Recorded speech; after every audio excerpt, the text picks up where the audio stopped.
जय हिंद प्यारे बच्चों। स्वागत है आपका खान स्मार्ट क्लास में। मैं महक खान सर आप लोगों को क्लास 10th की मैथ पढ़ा रहा हूँ।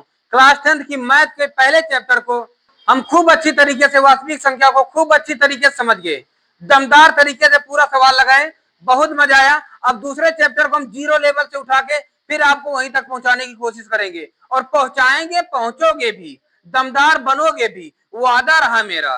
कैसे? सबसे पहले हम जानते हैं कि ये बहुपद है क्या। देखो, सिंपल सी बात जान लो, बहुपद यानी अगर इसको तोड़ा जाए तो आप देखो क्या पाओगे, बहुधन पद, बहुधन पद, है ना। बहु का मतलब होता है बहुत, पद का मतलब संख्या, है ना। जिसमें बहुत संख्या हो जाए उसे क्या कहते हैं, बहुपद। जिसमें बहुत संख्या हो जाए, पॉली अगर कहीं जुड़ गई है, पॉली का मतलब यूनान के एक वैज्ञानिक थे, उन्होंने बताया पॉली का मतलब होता है बहुत। पॉली का मतलब क्या होता है, जब कोई चीज अधिक हो जाती है तो उसे पॉली कहते हैं। जैसे टेक्निक अधिक हो गई, पॉलीटेक्निक, है ना। उसी तरह नंबर अधिक हो गई, पॉलिनोमियल। ठीक है ना। तो ध्यान देना इस बात को, ठीक है ना। पॉली शब्द जुड़ जाए, जान लो वहां पर कोई चीज अधिक है, ठीक है ना। अब हम देखते हैं, तो इसे समझ गए। तो पॉलिनोमियल यानी बहुपद क्या है, यह एक या एक से अधिक पदों वाला बीजीय व्यंजक है।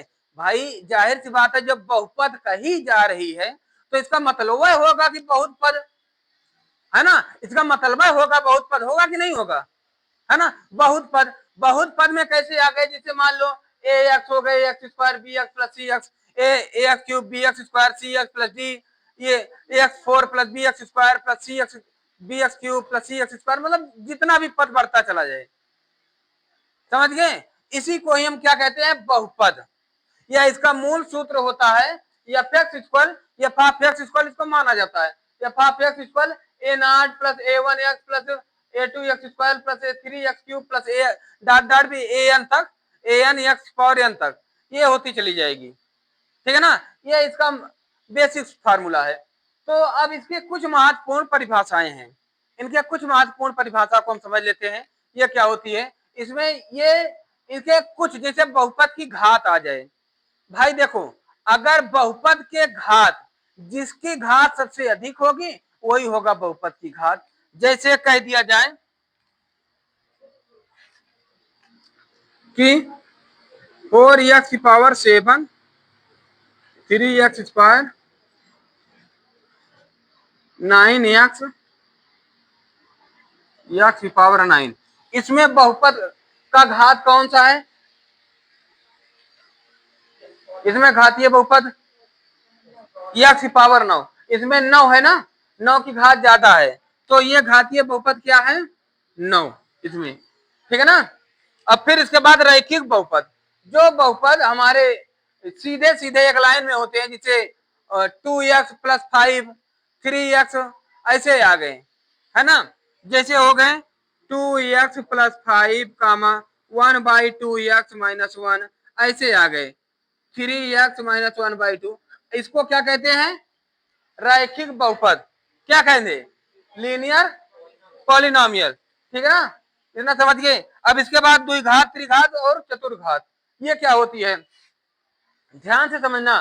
देखो, पैर में चोट है, मैंने कई बार बता दिया है, पैर में चोट के कारण थोड़ा यहीं से तिरछा हो जाता है, तो ध्यान देना, यहाँ कुर्सी पे बैठ के मैं बता दे रहा हूँ, ठीक है ना। देखो, बहुपद क्या होता है,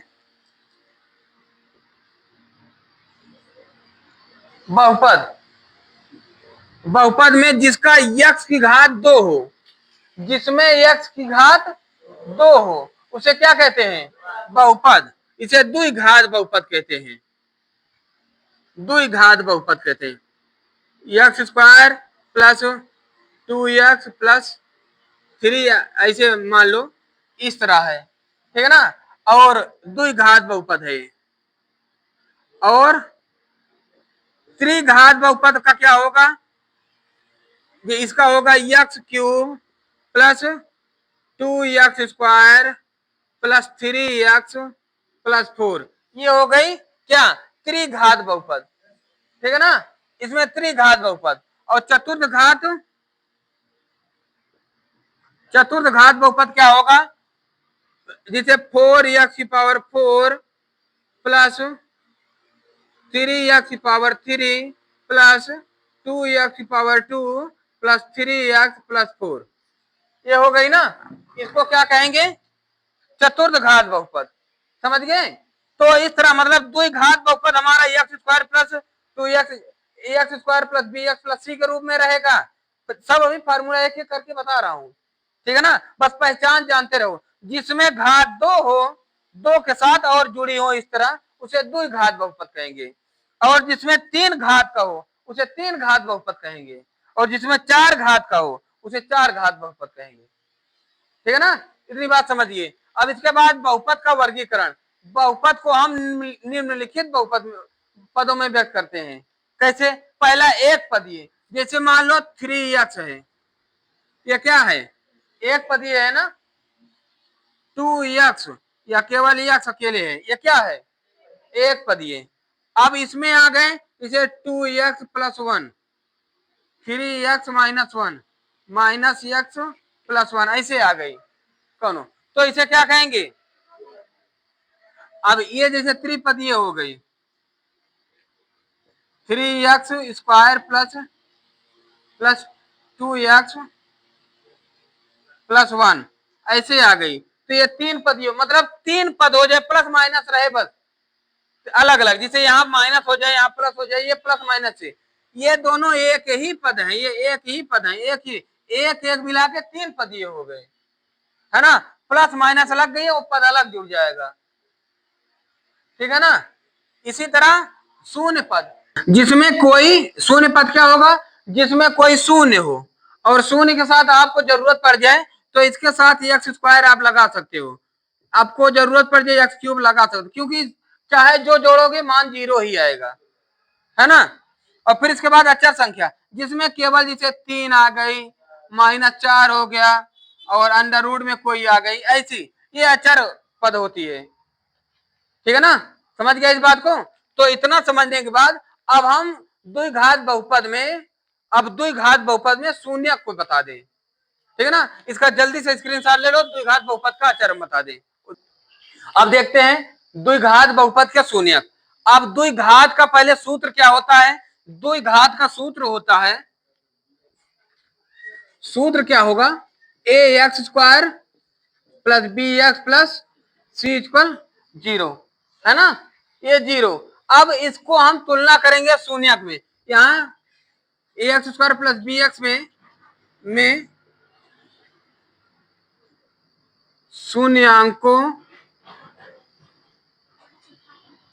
शून्यांकों का योग तथा गुणन के लिए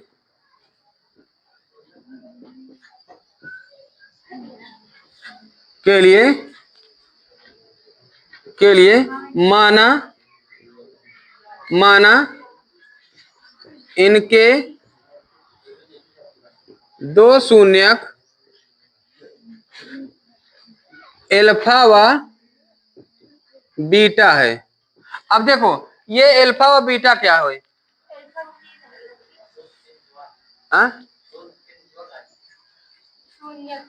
शून्यांकों, हाँ। तो अब ये मान लो, अब ये शून्य कहां से आएगा, मान लेते हैं हमारे पास कोई x² प्लस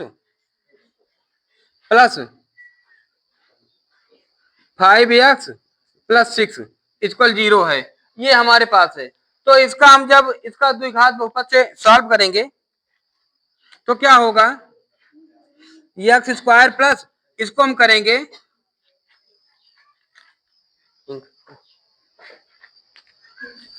इसका करेंगे, देखो तो x हम पहले लिख देंगे, ये 5 के स्थान पर ब्रेकर लगा दे, यहाँ पर प्लस 6 इक्वल 0। ये आपको इतना फंडा करना है, इसको करोगे तो आपका कभी गलत नहीं होगा। यहाँ पर मान लो प्लस आया है, और कई बार बच्चे यहाँ गलती कर देते हैं, ये अगर माइनस हो गई है तो यहाँ भी माइनस प्लस जो भी होता है वो अपने मन से लगा लेते हैं, तो ध्यान देना, इस तरह ब्रेकर लगाओगे तो आपको दिक्कत नहीं होगी। कैसे? अब देखो, ऐसी कौन सी संख्या है जिसको आपस में गुणा करे 6 हो जाए और जोड़े या घटाए तो 5 हो जाए? 3 2 जा, है ना? तो यहाँ 3 + 2, 3 2 5, 3 2 जा 6 हो गई ना। अब फिर यहाँ पर क्या होगा, इसको सॉल्व करो, एक्स स्क्वायर प्लस ये एक्स हो जाएगा 3x, ये एक्स इस पे प्लस 2x प्लस 6 इक्वल 0 हो जाएगी ना। अब फिर इसको एक्स स्क्वायर, अब यहाँ क्या कॉमन है, इन दोनों में क्या कॉमन है, इसमें एक्स कॉमन है, इसमें क्या बचा, एक्स प्लस 3, यही बची ना, ये एक्स कॉमन हो गई, 3 बची। अब इसमें क्या कॉमन है, +2, तो यहाँ क्या बची, एक्स प्लस 3, दोनों में देखो एक्स प्लस 3 कॉमन है, तो एक्स प्लस 3 क्या बचा, एक्स प्लस 2 इक्वल 0। एक बार एक्स प्लस 3 इक्वल 0 करोगे तो एक्स इक्वल, और एक बार एक्स प्लस 2 इक्वल 0 करोगे तो एक्स इक्वल, तो यही जो -3 और -2 आया है यही शून्यक है, यही पहला वाला अल्फा दूसरा वाला बीटा है ना। तब अगर ये अल्फा बीटा हो तो तब इसके शून्यक हम शून्यक का योग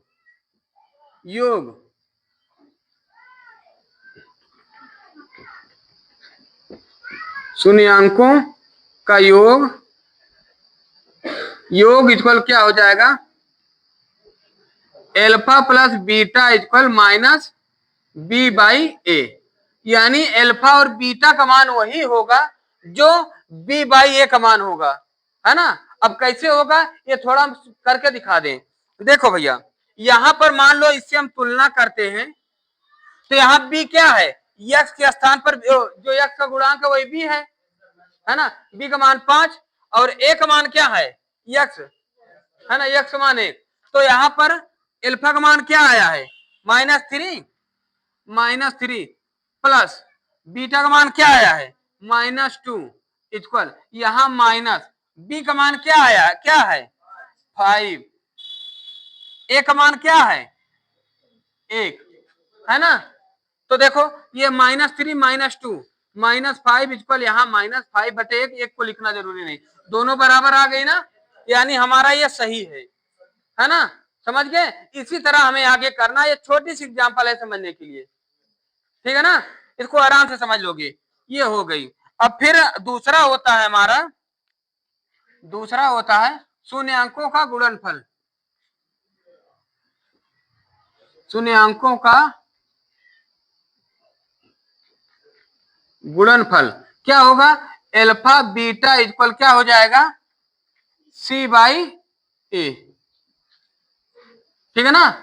अब अल्फा का मान कितना है, -3 इंटू बीटा का मान कितना है, -2 इक्वल, सी का मान क्या है, यहाँ देखो c इक्वल 6 है, तो यहाँ 6, एक मान 1, तो माइनस माइनस प्लस हो गई, 3 2 जा 6 इक्वल 6 बटे में 1 चाहे लिखो चाहे नहीं, देखो सही है ना, है ना। आराम से इसी तरह लगा लोगे ना, शून्यकों का योग होगा, शून्यकों का गुणनफल होगा, ठीक है ना। समझ गए? इसका जल्दी से स्क्रीनशॉट ले लो। तो अब सवाल हम चैप्टर बालाजी प्रकाशन का चैप्टर नंबर 2.1 हम बताएं, जल्दी लगाओ इसे, तो इसके बाद हम बताएं। देखिए ये 3 सवाल हैं अध्याय 2.1 का, शुरुआती 3 सवाल एक वीडियो में रखूंगा, इसके बाद अगले वीडियो में और सवाल रहेंगे। वीडियो लंबा हो जाता है, इसलिए देखने में कहीं ना कहीं बच्चों को मजा नहीं आती, बहुत लंबा वीडियो नहीं रखना है। तो देखो पहला सवाल क्या कह रहा है, यदि बहुपद x² + x + 1 के शून्यक अल्फा बीटा है तब अल्फा प्लस बीटा और 1/अल्फा + 1/बीटा का मान ज्ञात करना है। कर लोगे ना, आराम से आ जाएगी। देखो अब पहला सवाल क्या कह रहा है, पहला यहां पर ax² + bx + c से तुलना करने पर,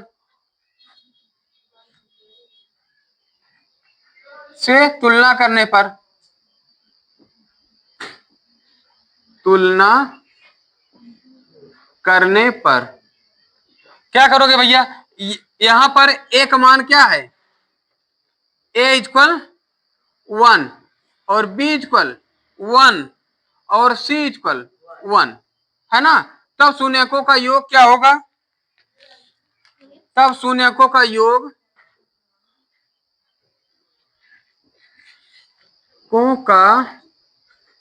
योग alpha plus beta equal minus b by a equal क्या हो जाएगा? माइनस बी का मान 1, ए का मान 1, तो हो जाएगा इक्वल -1।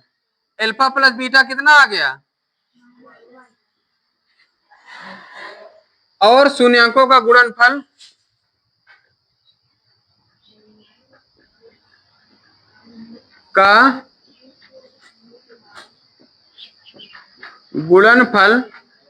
अल्फा बीटा इक्वल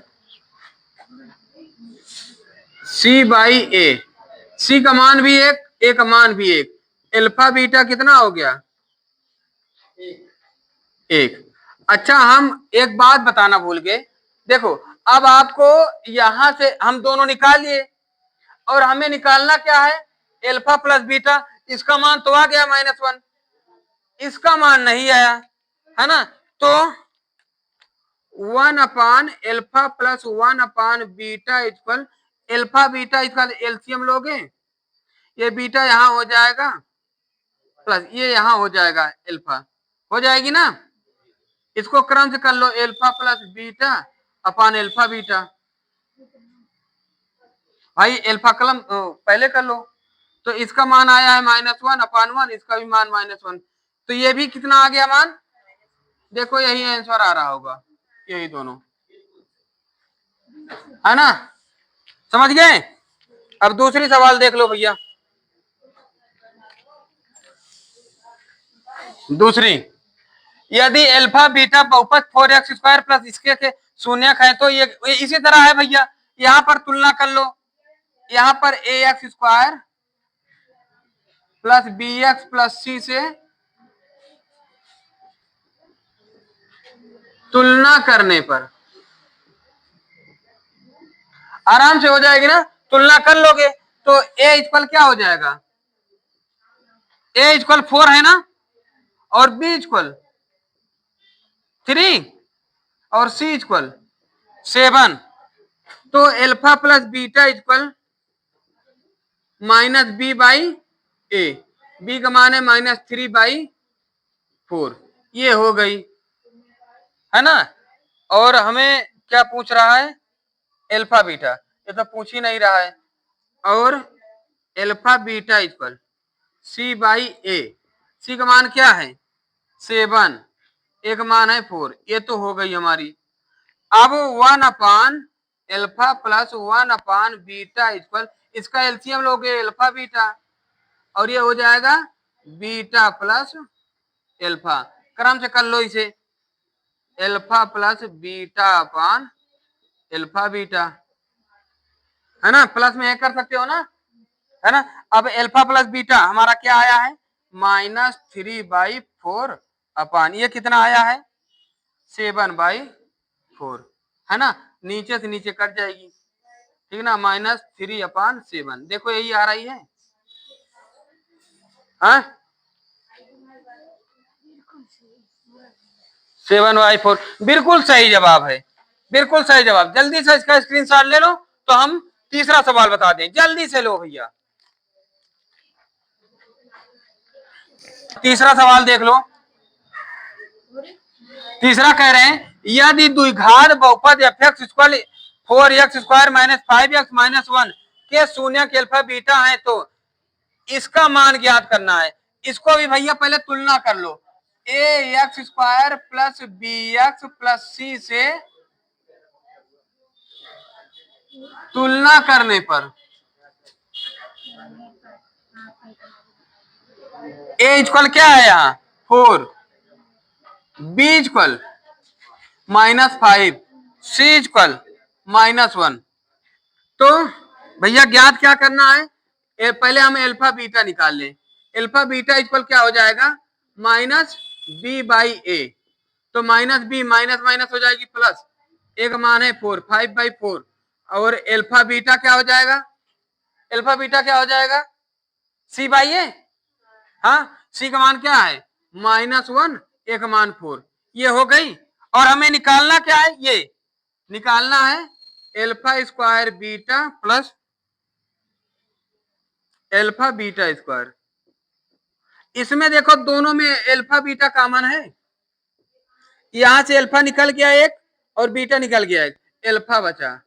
यहां से एल्फा एक निकल गया एक बीटा बचा, यही बचा ना। एल्फा बीटा का मान क्या है, -1/4 इंटू एल्फा प्लस बीटा का मान 5/4। ये -5 बन जा 5, 4 4 जा 16। देखो यही आंसर आ रहा होगा, -5/16। हाँ बिल्कुल सही जवाब, बिल्कुल सही जवाब। ठीक है ना, जल्दी से इसका भी स्क्रीनशॉट ले लो। तो हम अगली वीडियो में मिलते हैं आपको चौथे नंबर सवाल के। ठीक है ना।